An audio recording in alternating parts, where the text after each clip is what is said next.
আজকে আমি বানিয়েছি আলু বিরিয়ানি।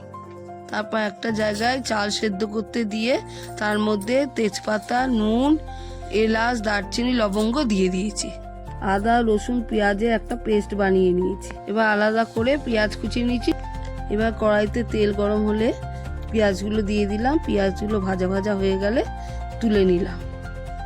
এবার দইটা একটা বাটিতে নিয়ে ফেটিয়ে নিলাম। এবার ওই তেলেই গোটা গরম মশলা দিয়ে পেঁয়াজ, আদা, রসুনের পেস্টটা দিয়ে দিয়েছি।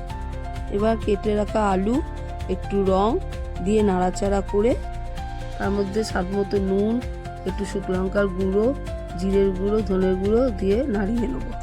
তার মধ্যে দই আর চিনি দিয়ে আলুটা কষা কষা হয়ে আসলে কেওড়া জল আর গোলাপ জলটা দিয়ে দেবো।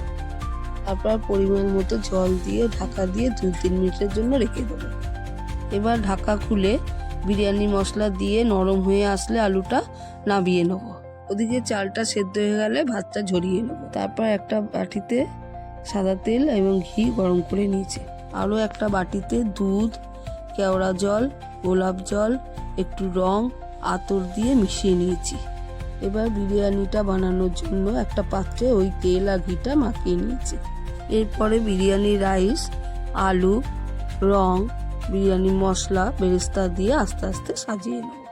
তারপর আবারও একই রকম করে সাজিয়ে ঘিটা দিয়ে দমে বসিয়ে দেবো।